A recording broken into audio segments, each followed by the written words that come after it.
You're about to look at the glass of water sitting on your kitchen counter in a way nobody has ever shown you. Because here's something they didn't mention at your last checkup. After 60, plain water can do almost nothing for your circulation. You can drink 8 full glasses a day, track every one of them, and still end up with cold feet, heavy legs, and a head full of fog by 2 in the afternoon. The water goes in. The blood barely moves. Let me explain why, because once you see it, you won't drink water the same way again. My name is Dr. Thomas Grant. For more than 35 years, I practiced internal medicine and geriatrics, and I spent most of those years with people over 60 who felt brushed off, hurried out the door, told their blood work looked fine when their bodies clearly didn't feel fine. I'm retired now, but I never stopped caring about that gap. So I started this channel. We're building toward 100,000 people who'd rather have the real explanation than the rushed one. Today I'm going to walk you through 5 ways to drink water that actually push blood where it needs to go, ranked from the easiest to the most powerful. And near the end, I'll hand you a short tool you can run every morning to find out whether your hydration is helping you or quietly working against you. Stay with me. That 5th one surprises almost everybody who hears it. First, you need a simple way to think about what's happening inside you. I call it the 3 gates of flow. Picture your circulation not as a single thing, but as 3 gates that all have to open before blood reaches your hands, your feet, and your brain the way it should. The first gate is volume. That's how much fluid is actually moving through the system. After 60, your body holds less of it, your kidneys hang on to less, and your thirst signal goes quiet. So plenty of older folks walk around a little dry without ever feeling it. The second gate is the signal. Your blood vessels are lined with living tissue, and that lining makes a molecule called nitric oxide. Nitric oxide is the message that tells a vessel to relax and widen. Less signal, tighter pipes, slower flow. The third gate is thickness. Blood gets a bit stickier with age. Your red cells stiffen, and thicker blood is harder to push through the tiny vessels in your fingertips and toes. Now here's the part most people miss. Plain water only touches the first gate. It adds a little volume and walks away. It does nothing for the signal, nothing for the thickness. And if you drink a lot of it without the right minerals, it can actually wash out the very things your vessels need to relax. That's the conversation your 15-minute appointment never has time for. So everything I show you next is aimed at opening all 3 gates, not just one. Let's start with the easiest one. Number 5, the temperature of your water and the moment you drink it. You probably reach for cold water out of the fridge. Most of us do. It feels refreshing. It feels healthy. And nobody ever told you otherwise. But for an older body trying to move blood out to the edges, cold water works against you in a quiet way. When ice water hits your stomach, your gut tightens its own vessels for a moment to deal with the cold. Think of it like stepping into a chilly garage. Your body pulls warmth and blood toward the center and away from your hands and feet, exactly the places you're trying to warm up. Room temperature water skips that. It slips into your bloodstream faster and lifts your fluid volume sooner, without the little cold shock detour. Now picture the alternative if you keep doing it the cold way. Say you've got poor circulation already, the kind that leaves your toes numb on the way to the mailbox. Every glass of ice water nudges your body toward pulling blood inward again and again, all day long. It's a small thing, but small things repeated 100 times a season add up. You may never connect the cold glass to the cold feet. Most people don't. There's solid work in exercise medicine showing that water near room temperature absorbs noticeably faster than cold water, and that drinking a glass about 15 minutes before you move your body lifts the flow to your arms and legs more than drinking it during or after. The reason is simple. When your fluid volume is already up before you start walking, your heart pushes more efficiently and your vessels open more willingly. So here's what to do, and it costs you nothing. Leave a glass of water on the counter until it loses its chill.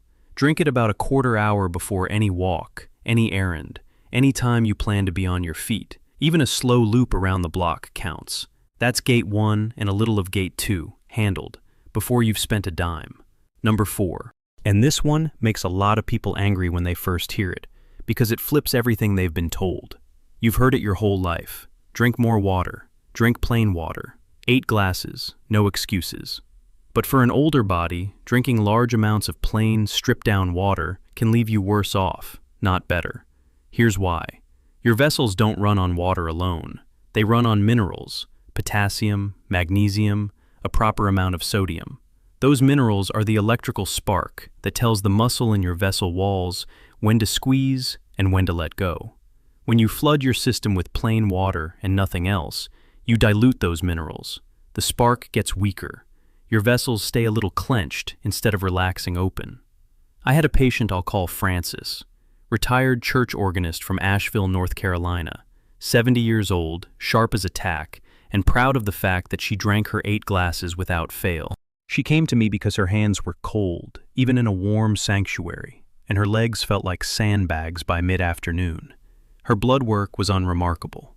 Everyone kept telling her she was the picture of health. But Frances was doing everything right on paper and still feeling wrong in her body. She was full of water and short on signal. Her circulation was running on a dead battery. Doctors have a term for the leg version of this, claudication, from the Latin word for limping, the ache that creeps into the legs when flow falls short. Frances wasn't there yet, but she was headed in an uncomfortable direction. The fix was almost embarrassingly simple. Potassium and magnesium are natural vessel relaxers. They open the same doors that certain blood pressure medications open, only your body has been using them since the day you were born. Research in physiology journals has shown that water with electrolytes added improves blood flow to the arms and legs in older adults better than plain water does over a couple of weeks. So I told Frances to stop drinking naked water. Add a single pinch of real sea salt to each large bottle, the kind that still carries its trace minerals instead of the bright white stripped stuff. Or drop in a slice of lemon, which carries potassium. Or stir a splash of coconut water into the day's supply. Not a lot of salt, a pinch, enough to give the water something to say to your vessels. Time for a quick favor. If these first 2 have already shifted how you think about that glass on your counter, do me one small thing. Tap subscribe, and leave me a comment telling me one symptom you've blamed on getting older that you now wonder might be circulation. Cold hands, afternoon crashes, that fuzzy feeling when you stand up. I read these myself, and they tell me what to make next. We're climbing toward 100,000 people who want the honest version, and your comment genuinely helps another senior find this. Because the next one, number 3, is the one that made me change how I talk to patients about blood flow entirely. Number 3, cooled hibiscus water. And the twist is going to surprise you. Hibiscus is one of the most studied plants in heart research, and almost nobody over 60 is drinking it for the right reason, or in the right way. Most people who try it brew it hot, like a tea, and sip it steaming. But the deep red color in those dried flowers carries compounds that directly nudge your vessel lining to make more nitric oxide. Remember gate 2, the signal? This is the only item on the list that reaches straight for it. Plain water can't ring that bell. Hibiscus can. Here's the part that flips the usual advice. Drinking it cooled to room temperature, lightly watered down, actually makes those compounds easier for your body to take up than gulping it scalding hot. We assume hot tea is the gentle, healthy way. For this purpose, cool is better. Think of your vessel lining like an old garden hose that's gone stiff in the sun. Plain water just runs through it. Hibiscus is the warm hand that works the kink out and lets the hose go soft and round again so the water actually flows. That softening is the nitric oxide doing its job. The studies are real and worth knowing in plain terms. Trials have shown that drinking hibiscus regularly brings down the top number of blood pressure by several points in people whose pressure was creeping up. And the mechanism they pinned it to was that same nitric oxide pathway that fades on us with age. Other work found the flow improvement showing up within half an hour of drinking it. So here's how to make it count. Steep a small handful of dried hibiscus flowers, the kind you'll find at a health store or order online, in hot water for about 10 minutes. Then let it cool to room temperature. Add your pinch of sea salt from item 4 and a little raw honey if you like. Drink a glass or 2 a day. Watch the color. You want a rich, dark burgundy, not a pale pink. The deeper the red, the more of the good stuff is in there. Pale means weak. Dark means it's working. Number 4 on our climb, And I'm switching gears now to a different mechanism entirely. This one isn't about widening vessels, it's about the stickiness of the blood itself, and about timing. Warm lemon and ginger water, taken in your first 10 minutes awake, not after coffee, not after breakfast, first. Here's why the morning matters so much, and almost no one explains this.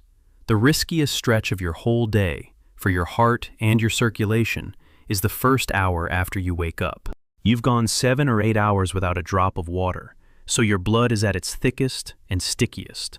Your stress hormones are surging to get you out of bed, and your platelets, the little cells that form clots, are at their most eager to clump together. That's why so many strokes and heart events land in the early morning hours. It's not random, it's the body's most vulnerable window. Warm water the moment you wake starts thinning that sticky blood and refilling the tank before the danger window peaks. Lemon adds vitamin C, which your body uses to help make nitric oxide, and it makes the whole thing easier on the stomach. Ginger is the quiet workhorse here. The compounds in fresh ginger gently discourage platelets from clumping, in a way some studies compare to a baby aspirin, without the stomach trouble that aspirin can bring. Research in clotting journals found ginger cut that platelet stickiness within about 90 minutes of taking it. Picture skipping this and reaching for coffee on an empty, dried-out system instead. You're pouring a stimulant onto your thickest blood of the day, right when your vessels are tightest. Plenty of people do exactly that for decades and get away with it. Some don't. Why gamble when the warm glass takes 2 minutes? So the routine is this.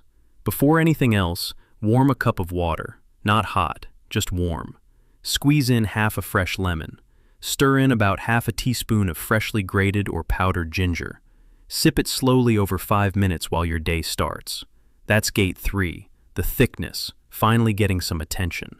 And now number 1, the one almost nobody has heard of, and the one that reaches the deepest into the real problem after 60.